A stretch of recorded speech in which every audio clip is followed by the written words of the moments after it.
Following the apocalypse, a father and his two sons struggle for survival against nocturnal beasts. In an alternate Earth, Paul rushes out of a garage with a heavy backpack. As he runs through a narrow alley, he hears sirens and loud explosions as people try to fight off the mysterious creatures invading the country. After escaping the city, he goes to his hiding spot in the woods. There, he carries his twin infant sons, assuring them that everything's okay. 15 years later, Paul and his teenage sons live in a remote farmhouse, where they protect themselves from the monsters that only come out at night. One day, the worried father looks in the distance waiting for his other son. Coming from a nearby farm, Thomas runs fast and jumps over a crevice so he can arrive home safely before the sun sets. Meanwhile, Paul's other son, the analytical Joseph, looks at the lines and shadows on the wall, checking his twin's distance. When Joseph alerts him, Paul runs forward to meet Thomas, scolding him for being late. The impulsive teenager then apologizes, reasoning that he lost track of time. As his dad and brother return to the house, Joseph looks at them with a worried expression. Following this, he shuts the window and places the lamp near the stairs. Once Paul and Thomas are inside the house, they all work together to make sure the doors are all impenetrable to protect themselves from the nocturnal creatures. Afterward, the family heads to the dining area for dinner. Thomas then prays before eating, thanking God for the nourishment they will receive and for bringing them all together. Following this, Paul scolds his son once more for being late, reminding him that he can't go past the boundaries if he doesn't arrive home on time. In his defense, the teenager mentions that he was just helping Mr. Rose, a farmer. However, his dad sees through him and knows what he's really doing there. Joseph then interjects, asking his brother about what's special about the farm he's visiting. Thomas sarcastically answers, reasoning that it's because his brother isn't there. However, this exchange only leads to a physical altercation. Paul immediately breaks up the fight, reprimanding his sons for acting like animals. Later, while Thomas reads a book, he notices that Joseph is playing chess by himself to recreate a game from 1961. The teenager then joins his brother, and their dad watches them. Suddenly, they're interrupted when their dog, Rocco, starts digging on the wooden floor. This immediately alerts the family. Paul grabs a weapon while Thomas takes the lamp and heads downstairs. After the teenager places the lamp near the door, he hears a loud bang due to the monster's attempt to enter. Paul joins his son, and together, they hold the door until the creatures give up. Meanwhile, Joseph remains upstairs, silently making calculations. Once Paul and Thomas are on the second floor, the intellectual teenager reports his observations to them, revealing that the monster shook the door thrice. He details that the first attempt took 10 seconds, the second was 20 seconds, and the last was 1 second. Hearing this, Thomas doesn't get the point of his brother's calculations. Joseph then explains his theories. The first attempt must be the monster's test. The second was an actual attempt to break through the door, and the third was frustration. The next morning, Paul checks the door, finding claw scratches and blood. Upon removing the wood, he's startled to find bugs under it. Later, he asks assistance from his twins to pull a branch off a fallen tree. Immediately after the task's completion, Thomas excitedly heads to Mr. Rose's farm. That afternoon in the garage, Joseph sketches a cage trap in his notebook. Suddenly, Paul interrupts, asking what he's been working on. The teenager then reveals the makeshift vehicle he created, which he can't get to start. He explains that he built it because he doesn't want to hide from the creatures anymore. Paul then reads an article out loud, which says that the monsters were believed to have arrived after people caused pollution and that their goal is to eliminate all humans to cleanse the planet. He then admits he disagrees with the idea, thinking that the past Earth was the worst and now the air and water are getting cleaner. He also believes that other people out there may soon rescue them. Afterward, Paul swaps the relays in his son's vehicle, finally getting it to start. He teaches Joseph to drive it the next morning. During the lesson, the teenager struggles to drive smoothly, prompting his brother to joke that he doesn't feel safe as his passenger. When they're done, Thomas excitedly excuses himself so he can go to Mr. Rose's farm again. However, Paul stops his son from leaving. He instructs him to accompany Joseph to the river so they can get some equipment that can help with reinforcing their window covers. During the ride, Thomas complains, emphasizing that their dad requested it because Joseph is poorly skilled in driving alone. Hearing this, the annoyed teenager asserts that he doesn't need his brother's help. Thomas then takes advantage and gets out of the vehicle. He then orders his sibling to meet with him later behind the hill so they can go home together. Arriving at the farm, the teenager meets Mr. Rose and Mrs. Rose, informing them that he's returned to finish his incompleted tasks. However, he ends up spending time with his crush, Charlotte, the couple's beautiful daughter. After reinforcing the door, Paul unwinds and smokes by the waterfall. waterfalls. Suddenly, he's interrupted when he notices a strange hole in the rocks. Meanwhile, Joseph enters an abandoned place to get equipment, only to discover that it's infested with bugs. Charlotte brings Thomas to the tree where her parents used to take her as a kid. There, she invites him to play Crappy Apocalypse, where players must tell a story about what happened at the end of the world in 10 seconds. Charlotte then goes first. She narrates that the apocalypse was caused by an infected bug that bit a lot of people, leaving few survivors. During Thomas's turn, he shares that a purple haze covered the entire sky, and when people breathed it in, they transformed into wolves. Charlotte then chuckles at the story, but Thomas notices that it's getting late, so he tells her that he has to go home. Before he leaves, Charlotte asks if he has a few moments to spare. Thomas nods and she hugs him tightly for 10 seconds. After fleeing the bug-infested place, Joseph returns to his vehicle only to realize that it won't start. Realizing that the sun will go down anytime soon, he tries to fix it as fast as he can. At the farmhouse, Paul worries when he realizes that his twins aren't home yet. Joseph finally gets the car to start and rushes to drive while Thomas trips and falls into an underground cave. When his brother doesn't show up at the meeting place, Joseph decides to leave, thinking that Thomas went home without him. However, when he arrives at the farmhouse, he realizes that his brother is missing. Paul then instructs Joseph to secure the house for the night while he searches for Thomas in the woods with Rocco. Before leaving, the worried father heads to the greenhouse to get a sharp weapon. Meanwhile, Thomas gains consciousness but is unable to see anything clearly. He walks forward and snaps a twig. Then, he looks upward and realizes how far he is from the opening. As the sun goes down, Paul ventures into the woods while carrying a torch, hoping to find his son. Underground, Thomas uses his lighter to see his path, only to encounter a monster. Meanwhile, after locking all the doors, Joseph hears the wood creaking, indicating that a creature is attempting to enter. Underground, Thomas utilizes a sharp tool to break free from the beast that's holding his leg. When he uses his lighter to irritate it, the monster only grabs his face. Hearing the loud screech, Paul finds the creature and pulls it out from the cave, saving his son from danger. When they reunite, they hug each other tightly. Thomas then explains how he fell into the cave and hit his head. Hearing this, the worried dad thinks that he has a concussion and suggests they stay there until dawn. They then work together to close up the entrance. While Joseph's sleeping in a chair, a monster removes the piece of wood from the door, extending its claws through the hole toward the unsuspecting teenager. Unable to reach him, the beast pulls its arm back to open the door from the inside. As the creature approaches, Joseph opens his eyes and pulls the string beside him. A cage then falls from above, trapping the monster. As Paul hears the monsters near the entrance, he directs his son to pull the rock while he prepares himself to confront them. However, to their surprise, the creatures begin to emerge from underneath instead. When they attempt to escape, Thomas realizes that they have no way out. Quick on his feet, Paul takes an explosive from his bag and asks his son to stay back.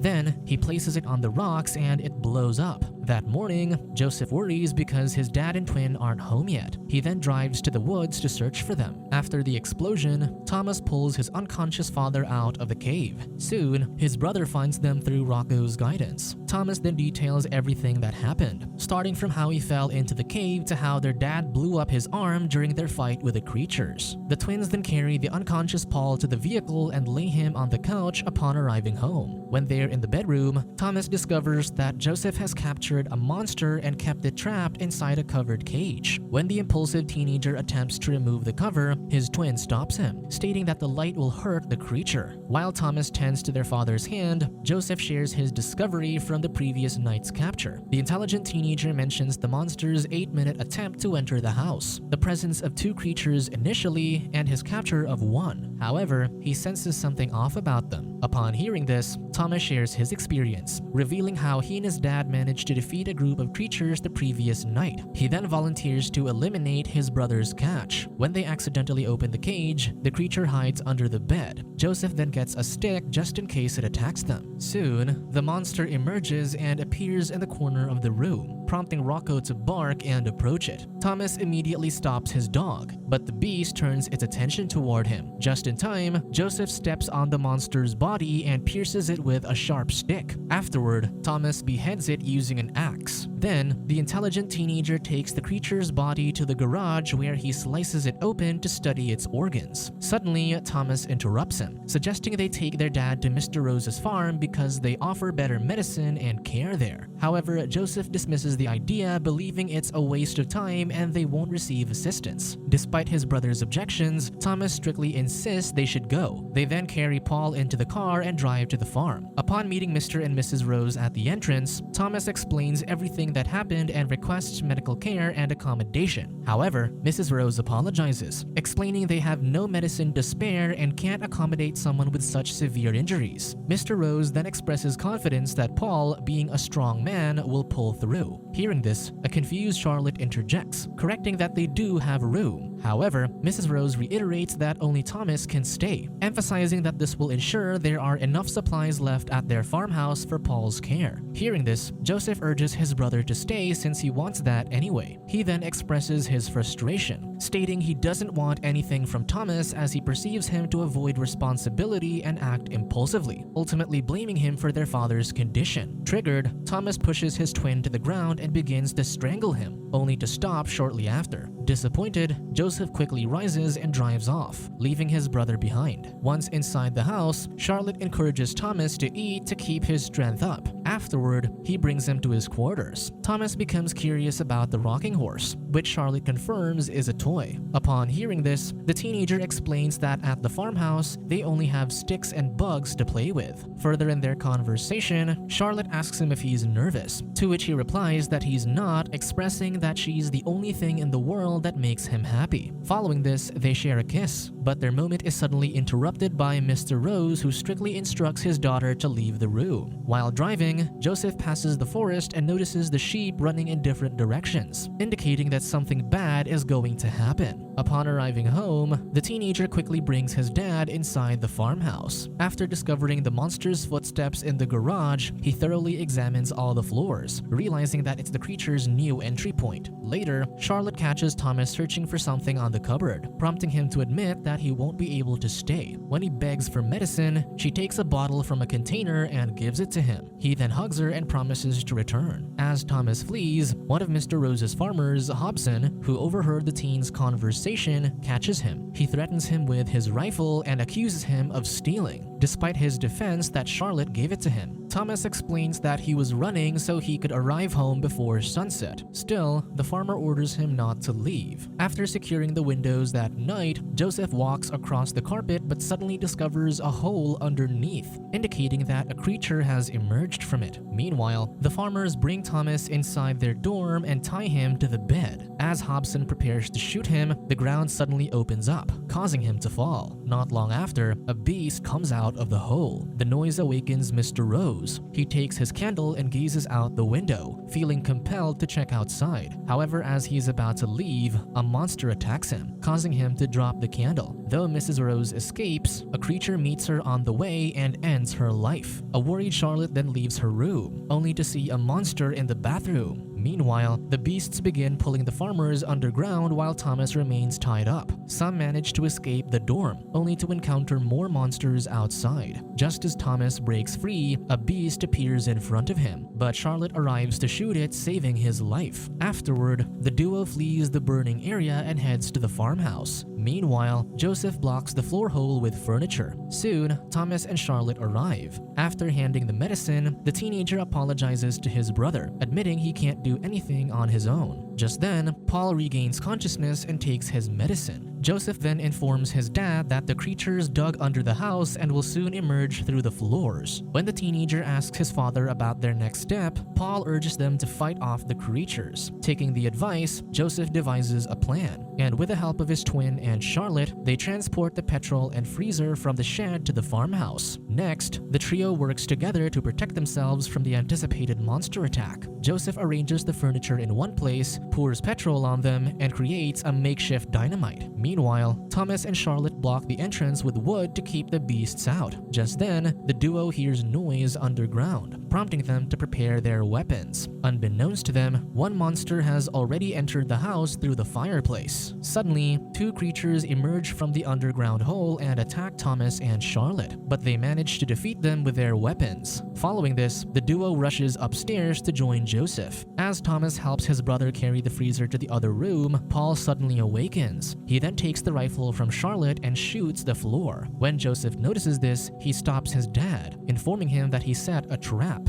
Despite this, Paul faces the monsters with his bat, and soon, the trio helps him in defeating the rest. Afterward, the teenagers hurry to the other room, but Paul locks them there so he can sacrifice himself. The trio hides in the freezer without him. The dynamite then explodes, burning everything down. Following this, the twins search for their dad in the ruins, but when they hear a growl, they rush to the vehicle. A fiery rolling beast tries to chase them but ultimately succumbs to the fire. The next morning, Thomas notices Joseph looking sad because of their nearly broken vehicle. He offers to help him rebuild it, but his twin declines because he wants to create something else instead. Following this, the trio places 3 crosses near Charlotte's tree to pay their respects to their deceased family members. Joseph hands the car keys to his twin, impressed by his driving skills. When Thomas asks about their next destination, his brother plans to visit the other 6 farms in the valley. When Charlotte asks if the creatures got to the others, Joseph expresses hope that somebody survived because they did. Following this, the trio gets into the car and drives off. Subscribe to watch more videos like this, turn on notifications and leave a like to help the channel out. Thank you for watching.